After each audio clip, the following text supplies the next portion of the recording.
നമസ്കാരം, welcome to നീനാസ് world. അപ്പോൾ നിങ്ങൾ ആദ്യമായിട്ടാണ് എൻ്റെ ചാനൽ കാണുന്നതെങ്കിൽ ഒന്ന് സബ്സ്ക്രൈബ് ചെയ്യണം, ലൈക്ക് ചെയ്യണം. തൊട്ടടുത്തുള്ള ബെല്ലൈക്കൺ കൂടി അമർത്തുകയാണെങ്കിൽ ഞാൻ അപ്ലോഡ് ചെയ്യുന്ന പുതിയ വീഡിയോസ് എല്ലാം തന്നെ നിങ്ങൾക്ക് നോട്ടിഫിക്കേഷനായിട്ട് ലഭിക്കുന്നതായിരിക്കും.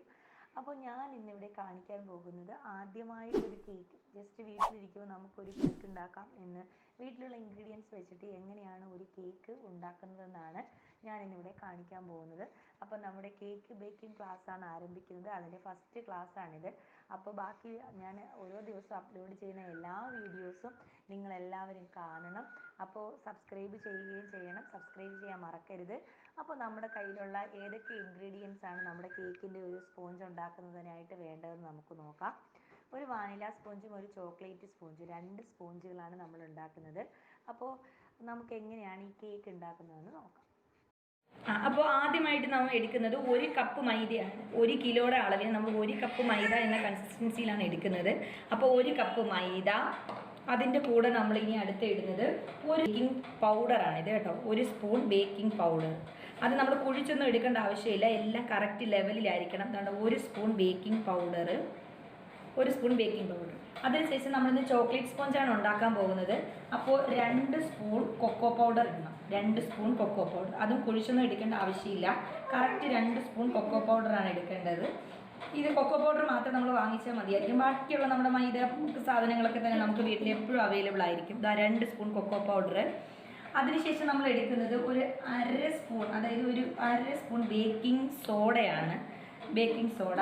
അത് കഴിഞ്ഞിട്ട് ഒരു പിഞ്ച് ഉപ്പ്, നമ്മളെല്ലാം ഒരു പിഞ്ച് ഉപ്പ് എടുക്കുമല്ലോ, ഒരു പിഞ്ച് ഉപ്പാണ് എടുക്കുന്നത്. ഇത്രയും സാധനങ്ങൾ മതിയാവും നമുക്കൊരു ചോക്ലേറ്റിൻ്റെ സ്പോഞ്ച് തയ്യാറാക്കാനായിട്ട്. ഇത് നമ്മൾ എന്ത് ചെയ്യണമെന്നറിയോ, ഒരു 3 പ്രാവശ്യം നമ്മൾ നന്നായിട്ട് മിക്സ് ചെയ്ത് അരിച്ചെടുക്കണം. ഒരു 3 പ്രാവശ്യം നമ്മൾ എന്ത് ചെയ്യണം, അരിച്ചെടുക്കണം. ഒന്ന് മിക്സ് ആവാൻ വേണ്ടിയിട്ടാണ് നമ്മൾ ഇങ്ങനെ ചെയ്യുന്നത്, പക്ഷെ ഒരു 3 പ്രാവശ്യം ചെയ്യണം. കണ്ടോ, നന്നായിട്ട് ഇങ്ങനെ അരിച്ചെടുക്കണം. ഇങ്ങനെ ഒരു 3 പ്രാവശ്യം അരിച്ചെടുക്കണം. അപ്പോൾ ഇത് നമ്മളൊരു 3 പ്രാവശ്യം അരിച്ചെടുത്ത് വെച്ചിട്ടുണ്ട്. നമ്മുടെ മൈദയും കൊക്കോ പൗഡറും ബേക്കിംഗ് പൗഡറും ബേക്കിംഗ് സോഡയും 1 പിഞ്ച് ഉപ്പും കൂടി ഇട്ട് 3 പ്രാവശ്യം അരിച്ചെടുത്ത് ക്ലിയർ ആയിട്ട് മിക്സ് ചെയ്ത് നമ്മൾ വെച്ചിട്ടുണ്ട്. ഇനി നമ്മുടെ സാധനം മിക്സ് ചെയ്യാനായിട്ട് തുടങ്ങാം. ഇത് നമ്മുടെ ഡ്രൈ ഇൻഗ്രീഡിയൻസ് ആണ്, ഇത് ഇത്രയും അരിച്ച് നമ്മൾ മാറ്റി വെക്കുക.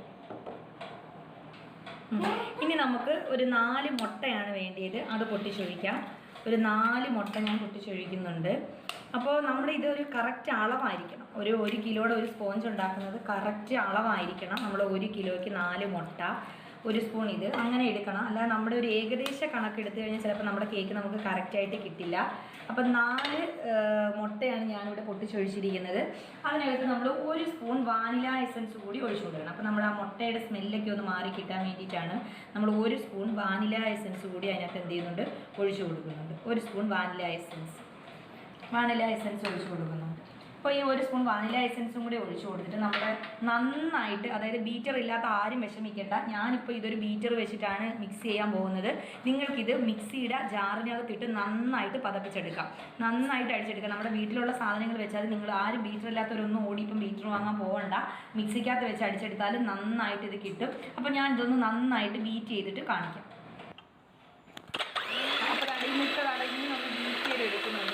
ഞാൻ ഒട്ടും ഇത് വീഡിയോ സ്കിപ്പ് ചെയ്ത് പോകുന്നില്ല, കാരണം നമ്മൾ ആദ്യമായിട്ട് ചെയ്യുന്നവർക്ക് കറക്റ്റായിട്ട് ഇതിൻ്റെ കൺസിസ്റ്റൻസിയൊക്കെ കിട്ടാൻ വേണ്ടിയിട്ടാണ് വീഡിയോ സ്കിപ്പ് ചെയ്യാതെ ഞാൻ കൃത്യമായിട്ട് കാണിക്കുന്നത്. ഇത് നിങ്ങൾ മിക്സി തന്നെ അടിച്ചെടുത്താൽ മതി, ബീറ്റർ ഇല്ലാത്തവർ ഓടിപ്പോയി ബീറ്റർ വാങ്ങാനൊന്നും നിൽക്കേണ്ട. ഈ മിക്സിയുടെ ഈ ഒരു അളവിൽ നമ്മൾ വരുമ്പോഴത്തേനും, ഈ ഒരു അളവിലാകുമ്പോഴത്തേനും നമുക്ക് ഇതിനകത്ത് കുറേശ്ശെയായിട്ട് പഞ്ചസാരയും കൂടി ചേർത്ത് കൊടുക്കും. അപ്പോൾ ഇത് ഒരു 1/4 കപ്പ് പഞ്ചസാരയുണ്ട്. നമ്മൾ ആ എടുത്ത, അതായത് 1 കപ്പ്, നമ്മളിപ്പോൾ ആ കപ്പ് അളവ് നിങ്ങൾക്ക് ഇല്ലെങ്കിൽ ഇതുപോലത്തെ ഒരു ബൗളിനകത്ത് 1 കപ്പ് അളവെടുത്താൽ മതി. ആ മൈദ എടുക്കുന്ന 1 കപ്പിൻ്റെ 1/4 കപ്പ് പഞ്ചസാര വേണം. പഞ്ചസാര പൊടിക്കേണ്ട ആവശ്യമൊന്നുമില്ല. നമ്മൾ കുറേ വീഡിയോയിലൊക്കെ പഞ്ചസാര പൊടിച്ചിടുന്നതൊക്കെ കണ്ടിട്ടുണ്ടായിരിക്കും, പക്ഷേ അത് പൊടിക്കേണ്ട ആവശ്യമൊന്നുമില്ല. നമുക്ക് ഇങ്ങനെ തന്നെ ഇതിനകത്ത് അങ്ങ് ചേർത്ത് കൊടുക്കാം. മിക്സിക്കകത്തായാലും പിന്നെ ഒരുമിച്ചിട്ട് അടിക്കരുത്. മിക്സിക്കകത്തായാലും നമ്മൾ ആദ്യം കുറച്ച് പഞ്ചസാര ഇട്ട് നന്നായിട്ട് അടിക്കുക, വീണ്ടും കുറച്ചിട്ടുക, അങ്ങനെ അടിച്ചടിച്ച് പതപ്പിച്ച് നല്ലൊരു വെള്ള കളർ ആകുന്നത് വരെ മിക്സിക്കകത്തിട്ട് നമ്മൾ അടിച്ചങ്ങ് എടുത്താൽ മാത്രം മതി. ഇതിപ്പോൾ ഞാൻ നിങ്ങൾക്ക് ജസ്റ്റ് ഒന്ന് ഇടുന്നത് ആദ്യം ഒന്ന് കാണിച്ചു തരാം. ഇങ്ങനെ കുറേശ്ശെ ഇടുക, അതാണ്ട് നമ്മൾ ബീറ്റ് ചെയ്യുന്നുണ്ട്. കുറേശ്ശെ പഞ്ചസാര ഇട്ട് നമ്മൾ ബീറ്റ് ചെയ്തെടുക്കുകയാണ്. നമ്മുടെ മുട്ടയും പഞ്ചസാരയും കൂടെ അടിച്ചത് ഈ ഒരു അളവിൽ വരണം. നന്നായിട്ട് നമുക്ക് മിക്സിയിൽ ഇങ്ങനെ അടിച്ചെടുക്കാൻ പറ്റും. നിങ്ങൾ ബീറ്ററില്ലാത്ത ആരും വിഷമിക്കേണ്ട. അപ്പോൾ ഈ ഒരു അളവിൽ വരുമ്പോൾ നമ്മൾ എന്ത് ചെയ്യുന്നറിയോ, ഒരു 2 സ്പൂൺ ഓയിൽ കൂടി ഒഴിച്ചു കൊടുക്കും. സൺഫ്ലവർ ഓയിലാണ്. അതിൽ കൂടുതലൊന്നും ഓയിൽ ഒഴിച്ചു കൊടുക്കേണ്ട ആവശ്യമില്ല. എല്ലാവരും ഒരു അരക്കപ്പ് ഓയിലൊക്കെ ഒഴിക്കുന്ന കാണിക്കാം, പക്ഷേ 2 സ്പൂൺ ഓയിലിൻ്റെ ആവശ്യമുള്ളൂ. നമ്മൾ 2 സ്പൂൺ ഓയിൽ ഒഴിച്ചാൽ മതി. 2 സ്പൂൺ ഓയിൽ ഒഴിച്ചിട്ട് ചെറുതായിട്ട് നമ്മൾ ഒന്നുകൂടി ഒന്ന് കറക്കിയെടുക്കണം. അപ്പോഴത്തേനും ഓയിൽ അതിനകത്തങ്ങ് മിക്സ് ആയിപ്പോകും. ഒന്നുകൂടി ഒന്ന് ജസ്റ്റ് കറക്കിയെടുത്താൽ മതി. ഓക്കെ. അതിനുശേഷം നമ്മുടെ ഓവൻ സെറ്റപ്പ് നമുക്ക് റെഡിയാക്കി എടുക്കണം. എന്താ ഞാനിപ്പോൾ ഇതിനകത്ത് ഇറങ്ങി വെക്കുന്ന ഒരു ചരുവത്തിലാണ് കേക്ക് ബേക്ക് ചെയ്യുന്നത്. അതുകൊണ്ട് ഇതിനകത്താണ് ഞാൻ കേക്ക് ഈ ചരുവത്തിൽ, ഈ പാത്രത്തിലാണ് ഞാൻ കേക്ക് ബേക്ക് ചെയ്യുന്നത്. ഞാൻ ഇപ്പോൾ മോൾഡൊന്നും എടുക്കുന്നില്ല, കാരണം നമ്മുടെ വീട്ടിലുള്ള പാത്രം വെച്ചിട്ട് നമുക്ക് ചെയ്യാൻ പറ്റുന്ന രീതിയിലാണ് ഞാൻ കാണിക്കുന്നത്. അതുകൊണ്ട് തന്നെ നിങ്ങളിപ്പോൾ മോൾഡൊന്നും ഓടിപ്പോയി വാങ്ങാനൊന്നും പോകണ്ട. അപ്പോൾ അതിനകത്ത് ആ ചരുവ് ഇറങ്ങിയിരിക്കുന്ന വേറൊരു ചരുവം വെച്ച് അതിനകത്ത് ഒരു തിരിവ് കൂടി വെച്ച് കൊടുത്തതിന് ശേഷം നമ്മൾ ഈ മുട്ട ഒന്ന് പൊന്തിച്ച് വെക്കുന്ന സമയം കൊണ്ട് അതൊന്ന് ചൂടാക്കാൻ വെക്കാം, ഒന്ന് പ്രീഹീറ്റ് ചെയ്യാൻ വെക്കണം. അതായത് നമ്മൾ വലിയ തീയിലിട്ടിട്ട് ജസ്റ്റ് അതൊന്ന് ചൂടാക്കാനായിട്ട് നമുക്ക് അടച്ചു വെച്ച് കൊടുക്കാം. അതിനുശേഷം നമ്മുടെ ഡ്രൈ ഇൻഗ്രീഡിയൻസ് ആ അടിച്ചെടുത്ത മുട്ടയ്ക്കകത്ത് ഒന്ന് മിക്സ് ചെയ്തെടുക്കണം. അപ്പോൾ ഇതുപോലത്തെ ഒരു സ്പാച്ചില വെച്ചിട്ടാണ് ഞാനിത് മിക്സ് ചെയ്യുന്നത്. നിങ്ങൾക്കിപ്പോൾ ഈ സാധനം ഇല്ലെങ്കിൽ ഇതും നിങ്ങളിപ്പോൾ ഉടനെ വാങ്ങാൻ പോകണ്ട. ഇതുപോലത്തെ നമ്മുടെ തടിയുടെ തവി ഉണ്ടല്ലോ വീട്ടിലേക്ക് നമ്മൾ ഉപയോഗിക്കുന്ന, അത് വെച്ചിട്ട് ഇളക്കി കൊടുത്താൽ മതി. അതിപ്പോൾ ഇത് ഏറ്റവും നമ്മൾ ഈ കേക്ക് ഉണ്ടാക്കുമ്പോൾ ഏറ്റവും ശ്രദ്ധിക്കേണ്ട ഒരു പോർഷൻ ഇതാണ്. ഇതിനകത്ത് മൈദ ഇങ്ങനെ ചെറുതായിട്ട് മുകളിൽ ഇങ്ങനെ പരത്തി ഇട്ടതിന് ശേഷം കുറേശ്ശെ ഓരോ സ്പൂൺ വെച്ച് ഇങ്ങനെ ഇട്ടതിന് ശേഷം ഇങ്ങനെ തടവി വേണം ഒന്ന് മിക്സാക്കി കൊടുക്കണം. മൈദ ഇട്ട് കുത്തി ഇളക്കരുത്. കുത്തി ഇളക്കി കട്ട കെട്ടിക്കഴിഞ്ഞാൽ നമുക്ക് കേക്ക് നന്നായിട്ട് കിട്ടത്തില്ല. നമ്മൾ വളരെ സോഫ്റ്റ് ആയിട്ട് നമ്മളെന്താ പറയുന്നത്, നമ്മുടെ പൊന്നേ പൊരുളേന്ന് പറഞ്ഞിങ്ങനെ പെതുക്കെ തടകി വേണം അതിന് മിക്സ് ചെയ്തെടുക്കാനായിട്ട്. ഒരിക്കലും മൈദ ഇട്ട് കുത്തി ഇളക്കരുത്. കുത്തി ഇളക്കി കഴിഞ്ഞാൽ ഒരിക്കലും നമുക്ക് നമ്മുടെ ആ ഒരു കേക്കിൻ്റെ കൂട്ട് നന്നായിട്ട് കിട്ടത്തില്ല. അതേപോലെ ഓരോ സ്പൂൺ വെച്ചിട്ട് ചെറുതായിട്ട് ഇളക്കി ആ മുഴുവൻ സാധനവും ഞാനൊന്ന് മിക്സാക്കി എടുക്കാം. അതാണ്ട് നമ്മുടെ ഞാനതുപോലെ കുറേശ്ശിട്ട് മിക്സാക്കി ഈ ഒരു അളവിൽ എടുത്തിട്ടുണ്ട്. നല്ല വൃത്തിയായിട്ട് നമുക്ക് മിക്സായിട്ട് കിട്ടിയിട്ടുണ്ട്. ഈ സാധനമൊന്നും ഇല്ലാത്തവർ ഞാൻ പറഞ്ഞല്ലോ ഒട്ടും ടെൻഷൻ അടിക്കേണ്ട ആവശ്യമില്ല. മിക്സിക്കകത്ത് അടിച്ച് ഒരു ബൗളിലേക്ക് ഒഴിക്കുക. സ്റ്റീലിൻ്റെ ഈ ബൗളില്ലാത്തവരും ടെൻഷൻ അടിക്കേണ്ട. സ്റ്റീലിൻ്റെ ഏത് പാത്രത്തിൽ ഒഴിച്ചാലും മതി. സ്റ്റീലിൻ്റെ പാത്രത്തിൽ ഒഴിച്ചിട്ട് ഞാൻ നേരത്തെ പറഞ്ഞതുപോലെ നമ്മുടെ ഇതുപോലത്തെ ഈ തവി വെച്ച് എന്ത് ചെയ്യുക, ജസ്റ്റ് നന്നായിട്ടൊന്ന് മിക്സാക്കി കൊടുത്താൽ മാത്രം മതി കേട്ടോ. ആരും ടെൻഷൻ അടിക്കേണ്ട ആവശ്യമില്ല. അപ്പോൾ ഈ സമയം കൊണ്ട് നമ്മുടെ ഓവൻ സെറ്റപ്പ് നേരത്തെ നമ്മുടെ ഓവൻ സെറ്റപ്പ് റെഡി ആയിട്ട് ചൂടായിട്ടുണ്ട്. അപ്പോൾ നമ്മളിതാ നന്നായിട്ട് ചൂടായിട്ടിരിക്കുന്നുണ്ട്. ഓവൻ ഇല്ലാതെ കേക്ക് ഉണ്ടാക്കാൻ പറ്റുമോ എന്നൊക്കെ എല്ലാവരും ചോദിക്കുന്നു. ഓവനിൻ്റെ ഒന്നും ആവശ്യമില്ല. നമുക്ക് നല്ല സ്പോഞ്ചി ആയിട്ടുള്ള കേക്ക് ഇതിനകത്ത് ഉണ്ടാക്കിയെടുക്കാം. ഈ ഒരു പാത്രത്തിലാണ് ഞാനിപ്പോൾ കേക്ക് ബേക്ക് ചെയ്യാനായിട്ട് പോകുന്നത്. ഇതിനകത്ത് ഞാൻ കുറച്ച് എണ്ണ തൂക്കി കൊടുത്തിട്ടുണ്ട്. പിന്നെ ബട്ടർ പേപ്പർ കട്ട് ചെയ്ത് വെക്കുന്നവരൊക്കെ ഉണ്ട്. നമ്മളിപ്പോൾ വീട്ടിലുള്ള സാധനങ്ങൾ വെച്ചിട്ട് എങ്ങനെ ചെയ്യാമെന്ന് നോക്കും. അപ്പോൾ നമുക്ക് ബട്ടർ പേപ്പറൊന്നും എപ്പോഴും വീട്ടിലുണ്ടാവാൻ സാധ്യതയില്ല.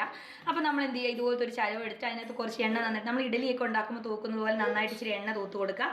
അതിനകത്തേക്ക് നമ്മൾ ഈ മിക്സ് ചെയ്ത് വെച്ചിരിക്കുന്ന സാധനം നന്നായിട്ട് അങ്ങ് ഒഴിച്ചു കൊടുക്കുക. കണ്ടോ, ഇതങ്ങ് ഒഴിച്ചു കൊടുക്കുക. നമ്മളിത് മിക്സ് ചെയ്ത് വെച്ചിരുന്ന ഒത്തിരി നേരം വെച്ചിരിക്കരുത്. അപ്പോൾ എയർ ബബിൾസ് ഒക്കെ കയറാനായിട്ട് സാധ്യതയുണ്ട്. നമ്മൾ എന്ത് ചെയ്യുക, അത് മിക്സ് ചെയ്ത് വെച്ച ഉടനെ, അതിന് മുമ്പ് ഞാൻ പറഞ്ഞില്ലേ മുട്ട അടിച്ച് വെച്ച ഉടനെ നമ്മുടെ പാത്രം ചൂടാക്കാനായിട്ട് വെക്കുക. ചൂടാക്കിയാൽ ഉടൻ തന്നെ നമ്മളിത് മിക്സ് ചെയ്ത് കഴിഞ്ഞാൽ ഉടൻ തന്നെ അതെന്ത് ചെയ്യുക, പാത്രത്തിലേക്ക് ഒഴിച്ചു കൊടുക്കുക. പാത്രത്തിലേക്ക് നന്നായിട്ട് എനിക്കിത് ഒഴിച്ചു കൊടുക്കാനായിട്ട് പറ്റിയിട്ടുണ്ട്. എല്ലാം ഞാൻ ഒഴിച്ചിട്ട് നന്നായിട്ട് ടാപ്പ് ചെയ്ത് ഇങ്ങനെ കൊടുക്കണം. ടാപ്പ് ഇങ്ങനെ 2 തട്ട് കൊടുത്താൽ മാത്രമേ നമ്മുടെ എയർ ബബിൾസ് എന്തെങ്കിലും ഉണ്ടെങ്കിൽ പുറത്ത് പോയിട്ട് കേക്ക് നന്നായിട്ട് കിട്ടത്തുള്ളൂ. ഇല്ലെങ്കിൽ അവിടെ കുഞ്ഞു പോലൊക്കെ ഇരിക്കും. നന്നായിട്ട് ഇങ്ങനെ തട്ടി കൊടുത്തതിന് ശേഷം നമ്മുടെ ഇതിനകത്തോട്ട് ഇങ്ങനെ ഇറക്കി ഇങ്ങനെ വെക്കും. കണ്ടോ, ഇങ്ങനെ ഇറക്കി വെച്ചിട്ട് നമ്മൾ അടച്ചു കൊടുക്കുക. അടച്ചു കൊടുത്ത് നമ്മളൊരു വെയിറ്റ് കൂടി എടുത്ത് ഇതിന് മുകളിലേക്ക് വെച്ച് കൊടുക്കുക. എന്തെങ്കിലും ഒരു വെയിറ്റ് നമ്മുടെ ഞാനിപ്പോൾ ഇതിനകത്ത് വെക്കുന്നത് നമ്മുടെ ഇടിക്കല്ലാണ്. അത് വെച്ച് കൊടുത്തിട്ട് നമ്മളൊരു മീഡിയം ഫ്ലെയിമിൽ ഒരു 15 മിനിറ്റും, ആദ്യത്തെ 15 മിനിറ്റ് ഒരു മീഡിയം ഫ്ലെയിമിലും, അതിനുശേഷം നമ്മുടെ സിമ്മിലിട്ടിട്ട് എന്ത് ചെയ്യുക, ഒരു മുക്കാൽ മണിക്കൂർ നമ്മൾ ബേക്ക് ചെയ്തെടുക്കണം. ചിലപ്പോൾ അരമണിക്കൂർ ആകുമ്പോൾ നമ്മൾ ജസ്റ്റ് ഒന്ന് തുറന്ന് നോക്കണം. അരമണിക്കൂർ ആകുമ്പോൾ വെന്തിട്ടില്ല എങ്കിൽ ഒരു മുക്കാൽ മണിക്കൂറിന് നമ്മുടെ അടുപ്പിൻ്റെ തീ അനുസരിച്ചിരിക്കും. തീ കൂടുതലാണെങ്കിൽ പെട്ടെന്ന് ബേക്കാവാൻ സാധ്യതയുണ്ട്. എന്നാലും ഒരുപാട് തീ കൂട്ടി വെക്കരുത്. കൂട്ടി വെച്ച് കഴിഞ്ഞാൽ കരിഞ്ഞു പോകും. ഇപ്പോൾ ഒരു 40 മിനിറ്റ് ആയിട്ടുണ്ട്. അപ്പോൾ നമുക്ക് ജസ്റ്റ് ഒന്ന് തുറന്ന് നോക്കാം നമ്മുടെ കേക്ക് റെഡി ആയിട്ടുണ്ടോ എന്ന്. ഒരു 40 മിനിറ്റ് ആയിട്ടുണ്ട്. അപ്പോൾ നമ്മൾ എന്ത് ചെയ്യുക, ഇത് ഇതാ ജസ്റ്റ് നമ്മുടെ ഒരു പപ്പടം കുത്തുന്ന ഈ ഒരു സ്റ്റിക്ക് ഉണ്ടല്ലോ അത് വെച്ച് അത് ജസ്റ്റ് ഇതാ ഇങ്ങനെ ഒന്ന് കുത്തി നോക്കി ഇതാ ഇങ്ങനെ എടുക്കുക. എടുത്ത് നോക്കുമ്പോൾ ഇതാ ഒട്ടും ഇവിടെ പറ്റിയിട്ടില്ല എന്നുണ്ടെങ്കിൽ കേക്ക് റെഡിയായി. പക്ഷേ ഇതിനകത്ത് ഇച്ചിരി ചെറുതായിട്ട് മുകൾ ഭാഗം ഒന്നും കൂടെ റെഡിയാവാനായിട്ടുണ്ട്. അപ്പോൾ ഒരു 10 മിനിറ്റും കൂടെ ജസ്റ്റ് നമുക്കൊന്ന് അടച്ച് തന്നെ വെച്ചിരിക്കാം. അപ്പോൾ ഒരുപാട് നേരം ഇങ്ങനെ തുറന്ന് വെച്ച് ഇതിനകത്ത് ആവിയൊന്നും വീഴ്ത്തിക്കരുത്. അപ്പോൾ നമ്മുടെ കേക്ക് കറക്റ്റായിട്ട് പൊന്തി വരില്ല. പിന്നെ നമ്മളിപ്പോൾ 45 മിനിറ്റ് ആയിട്ടും ബേക്കായി കിട്ടിയില്ലെങ്കിൽ അയ്യോ കേക്ക് പന്നലായി പോയി എന്ന് വെച്ചാൽ സംശയിക്കുകയൊന്നും വേണ്ട. അത് കുറച്ച് നേരം കൂടി ഒന്ന് ഇതുപോലെ ചെറിയ തീക്കകത്ത് തന്നെ ഒന്ന് അടച്ചിട്ടിരുന്നാൽ മതി. അതൊരു 45 മിനിറ്റ് കഴിയുമ്പോൾ കറക്റ്റായിട്ട് അതെന്ത് ചെയ്യും, ബേക്കായിക്കോളും. ഇതാണ്ട് നമ്മുടെ നല്ല സ്പോഞ്ച് ആയിട്ടുള്ളതാ കേക്ക് ഇവിടെ റെഡി ആയിട്ടുണ്ട്. നമ്മുടെ ചോക്ലേറ്റ് സ്പോഞ്ച് നമ്മൾ ഇതുപോലത്തെ ഏതെങ്കിലും ഒരു നൈഫോ ഒരു പിച്ചാത്തിയോ ഇല്ലെങ്കിൽ നന്നായിട്ടിരിക്കുന്നൊരു സ്പൂണോ എന്തെങ്കിലും കൊണ്ട് ജസ്റ്റ് ഇതിൻ്റെ മൂലയെല്ലാം ഇങ്ങനെ ഒന്ന് ആക്കിയിട്ട് ജസ്റ്റ് നമ്മളെടുത്തതാ ഒരു പ്ലേറ്റിലേക്ക് ഇങ്ങനെ തട്ടി കൊടുക്കുക. ഇതാ നമ്മുടെ നന്നായതാണ് നല്ല നമ്മുടെ സ്പോഞ്ച് ഇതാ നല്ല സോഫ്റ്റാണ് കേട്ടോ. നമ്മൾ നോക്കുമ്പോൾ തന്നെ അറിയാൻ പറ്റും. ഇതാണ്ടേ നല്ല സ്പോഞ്ചി ആയിട്ടുള്ള കേക്കാണ്. ഇതാ കണ്ടോ, നല്ല സ്പോഞ്ച് ആയിട്ടുള്ള കേക്ക് ഇതാ ഇവിടെ റെഡി ആയിട്ടുണ്ട്. ഇങ്ങനെയാണ് നമ്മൾ ആദ്യം എന്ത് ചെയ്യേണ്ടത്, കേക്ക് ഉണ്ടാക്കി നോക്കേണ്ടത്. ഇപ്പോൾ ഇതിനകത്ത് നമുക്ക് വാനില സ്പോഞ്ചാണ് ഉണ്ടാക്കേണ്ടതെങ്കിൽ നമ്മൾ കൊക്കോ പൗഡർ യൂസ് ചെയ്യേണ്ട. ബാക്കിയെല്ലാം ഈ സെയിം മെത്തേഡ് തന്നെ കൊക്കോ പൗഡർ യൂസ് ചെയ്യാതെ നമ്മൾ എന്ത് ചെയ്യുക, അരിച്ചെടുത്ത് മിക്സ് ചെയ്താൽ നമുക്ക് വാനില സ്പോഞ്ചും കിട്ടും. നമ്മൾ ഈ 2 സ്പോഞ്ചുകളാണ് എല്ലാ കേക്ക് ഉണ്ടാക്കുന്നതിന് വേണ്ടി നമ്മൾ ഉപയോഗിക്കുന്നത്. വാനില സ്പോഞ്ചും നമ്മുടെ ചോക്ലേറ്റ് സ്പോഞ്ചും. ഈ 2 സ്പോഞ്ചാണ് നമുക്ക് അത്യാവശ്യമായിട്ട്. അപ്പോൾ തുടക്കക്കാർക്ക് എല്ലാവർക്കും വേണ്ടിയിട്ട് ഈ ഒരു സ്പോഞ്ച് ഇത് നമുക്ക് കട്ട് ചെയ്ത് ചായയുടെ കൂടെയോ എങ്ങനെയാണെന്ന് വെച്ചാൽ നമുക്ക് കഴിക്കാം. കട്ട് ചെയ്ത് കുട്ടികൾക്കൊക്കെ കൊടുക്കാം. നിങ്ങൾക്ക് ഇഷ്ടമുള്ള രീതിയിൽ നിങ്ങൾക്കിത് കട്ട് ചെയ്യാം. ഞാനിപ്പോൾ ഇതൊരു കേക്ക് ഓർഡറിന് വേണ്ടി ചെയ്ത കേക്കാണ്, അതുകൊണ്ടാണ് ഞാനിത് അല്ലാതെ കട്ട് ചെയ്ത് കാണിക്കാത്തത്. അപ്പോൾ ഇങ്ങനെ നിങ്ങൾ ആദ്യമേ കേക്ക് ഉണ്ടാക്കി നോക്കുക. ഇങ്ങനെ കേക്ക് ശരിയായതിന് ശേഷം മാത്രം നിങ്ങൾ ക്രീമിലോട്ടും ഐസിങ്ങിലോട്ടൊക്കെ കടന്നാൽ മതി. അതിനുശേഷം ഇനി ഐസിങ്ങിലുള്ള വീഡിയോ ഞാൻ ഓരോ ദിവസവും കാണിച്ചു തരാം. അപ്പോൾ നിങ്ങൾ എൻ്റെ എല്ലാ ക്ലാസ്സുകളും മറക്കാതെ കാണുക. എൻ്റെ ക്ലാസ് ഇഷ്ടപ്പെട്ടിട്ടുണ്ടെങ്കിൽ എൻ്റെ ചാനൽ ലൈക്ക് ചെയ്യാനും ഷെയർ ചെയ്യാനും സബ്സ്ക്രൈബ് ചെയ്യാനും ഒന്നും മറക്കരുത്. എന്തെങ്കിലും സംശയം ഉണ്ടെങ്കിൽ നിങ്ങൾ കമൻറ്റ് ബോക്സിൽ അറിയിക്കുക, ഞാൻ അതിനെല്ലാം റിപ്ലൈ തരുന്നതായിരിക്കും. അപ്പോൾ എല്ലാവരും എൻ്റെ ചാനൽ ലൈക്ക് ചെയ്യണം. അപ്പം എൻ്റെ ഫസ്റ്റ് വീഡിയോ ആണ്, ഫസ്റ്റ് ക്ലാസ്സാണ് നമ്മുടെ. അപ്പോൾ എല്ലാവരും സബ്സ്ക്രൈബ് ചെയ്യണം ചാനൽ. അപ്പോൾ നമുക്കിനി അടുത്തൊരു വീഡിയോ ആയി കാണുന്നത് വരേക്കും bye bye. Taking of, Neena.